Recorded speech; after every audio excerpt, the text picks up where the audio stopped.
La famille, pour moi, c'est l'origine de toute chose.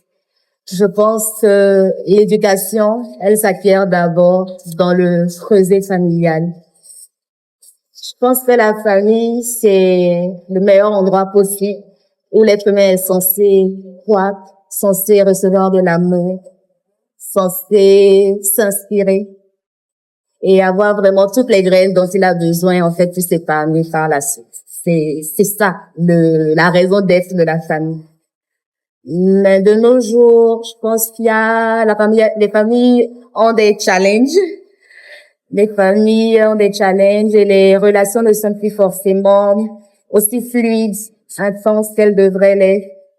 Et la vie aussi est un peu plus compliquée. Donc aujourd'hui, on a toutes sortes de familles, telles que les familles monoparentales, des familles de sexe de différents types ou égaux. Il y a tellement eu d'évolution dans ce domaine également que la famille aujourd'hui, elle est multicolore. Parfois, la famille, au lieu de forcer, peut ralentir. La famille peut blesser. La famille peut se disloquer. La famille ne joue plus toujours son rôle. Et donc, on gagnerait à essayer d'améliorer les choses. Et il faut parler de ma famille personnelle. Je dirais qu'elle a une histoire particulière. Moi, j'ai une histoire particulière avec la monoparentalité. Monoparentalité, si on doit parler de ma famille actuelle, de celle dans laquelle j'ai directement grandi. Mais pour aller plus loin, j'irai un peu plus loin, je vais parler de mes grands-parents.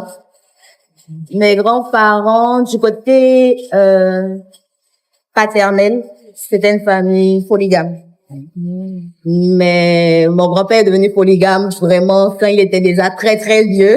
Donc mon père ne l'a pas vraiment connu forcément. Et il était l'aîné de sa famille, donc il était l'aîné, celui qui a fait le plus d'études.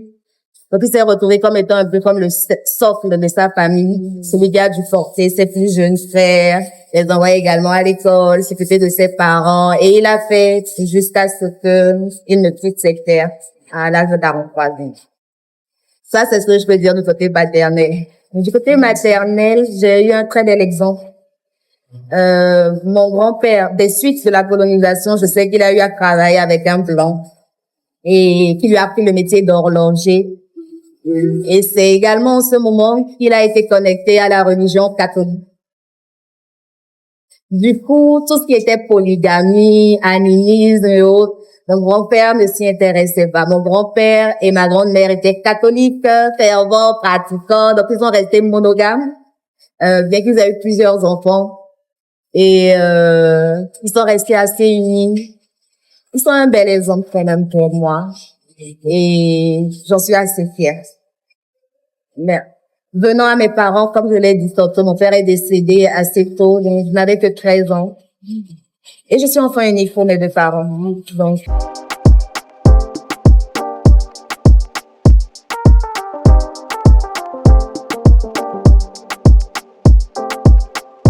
c'était mon père à la base. Le premier, il y en a plusieurs. Mais le premier, c'était papa. Parce que, comme j'ai dit, il vient d'une famille modeste. Mon papa a grandi au village, hein, un petit village qui s'appelle Zian, dans les plateaux.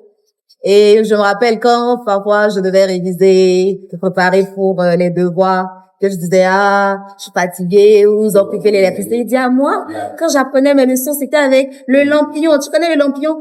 Quand je me réveillais le matin, tout mon visage était noir. J'avais la fumée jusque dans les narines. Parce que le lampion, vous connaissez, c'est dans des petits, je sais pas comment expliquer, des petits Souvent, on utilise les petites boîtes de café et autres pour les fabriquer.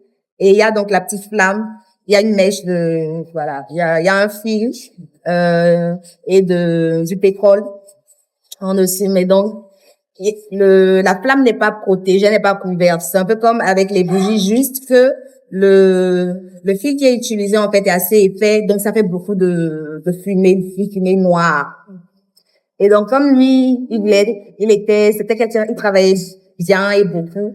Donc, parfois, il veillait pour réviser, pour apprendre ses leçons. Et il avait donc le temps d'inhaler toute cette fumée-là. Et il se couchait parfois, voilà, sur ses cahiers. Donc, il se réveillait le matin, sous le visage est noir. Et donc, il faisait il a étudié dans des conditions qui n'étaient pas forcément idéales. Mais voilà, il s'en est sorti, il a quitté le village, il est venu à Cotonou, il a construit sa maison à Cotonou, il était ingénieur, il était dans les bâtiments et travaux publics, il a travaillé pour l'État. Ensuite, il s'est lancé à son propre compte. Et donc, c'était quelqu'un qui savait se fixer des objectifs et les atteindre. Et à côté de ça, il avait un très bon cœur. Très bon cœur. Comme j'ai dit, il portait ses frères, ses sœurs. Mais après son décès, vous savez, parfois, quand on décède, tout le monde dit, ah, il était gentil, il était ci, il était ça. Même peu importe ce que la personne a été en réalité, quand on décède, bon, souvent, parfois c'était son franc. Et disent ce que la personne était, mais par respect ou voilà, bonne manière. Souvent, on essaie d'éviter de mal parler quand même de quelqu'un qui n'est plus. Mais mon père, sincèrement, je n'ai eu que de bons témoignages. Et après son décès, même parfois, quand je tombais sur de vieux amis à lui par hasard, on disait, ah, tu es la fille de Jérôme. Ah, Jérôme, c'était quelqu'un de bien, hein. Jérôme, si je sais qui je suis aujourd'hui, c'est parce qu'il m'a aidé, c'est parce que si, c'est parce que ça. On me donne de l'argent, on me donne des cadeaux. Et tout juste à cause du bon témoignage qu'il a laissé. Et je pense aussi que pour savoir si une personne est une bonne personne ou pas, en fait, c'est comment il a terminé sa course qu'il faut voir. Pas comment il a commencé, mais comment il a terminé sa course.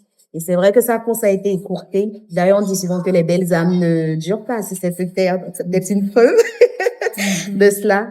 Mais vraiment, il m'a laissé de très beaux souvenirs. Et mes premières victoires que j'ai eues dans la vie, après son départ, quand je devais me responsabiliser vraiment, c'était en me rappelant de lui et en me disant que je devais lui laisser, je devais le rendre fier où qu'il soit maintenant et être sa digne représentante aussi.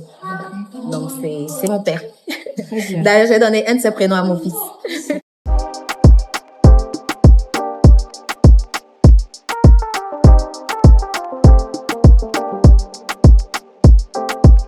Et c'était pas que des rassemblements, oui, on se retrouvait entre petits fils, mais on apprenait aussi la vie campagnarde, si je peux le dire ainsi, parce que notre grand-père nous envoyait parfois au champ. Donc on allait au champ. C'est là où j'ai appris à aimer manger le maïs frais. Dès qu'on revenait du champ, on grillait le maïs qu'on mangeait. Donc on a appris à aller au champ, à vivre la vie simple en fait. On allait au cours de renforcement, on allait à l'église. On apprenait à vivre avec les tantes, les oncles. Et parfois, oui, les fêtes, quand on y est, pendant les périodes de fête également, on célébrait ensemble. Mes grands-parents étaient chrétiens. Donc, c'était surtout ce genre de fête-là, le Nouvel An, Noël. Voilà, c'est plutôt ce genre de fête que nous avions à célébrer de mémoire. On allait à l'église, voilà. On allait à l'église. Il y avait, souvent, ils essayaient toujours de représenter j'arrive pas à me rappeler du nom, là où Jésus est né. Ça, non. Voilà, la crèche. La crèche avec les mages qui venaient. Ça, c'est hérité de l'Occident, hein. Mais voilà. Donc, on allait à l'église, on nous racontait un peu l'histoire, comment ça s'est passé. Et parfois, je sais que les enfants font du théâtre.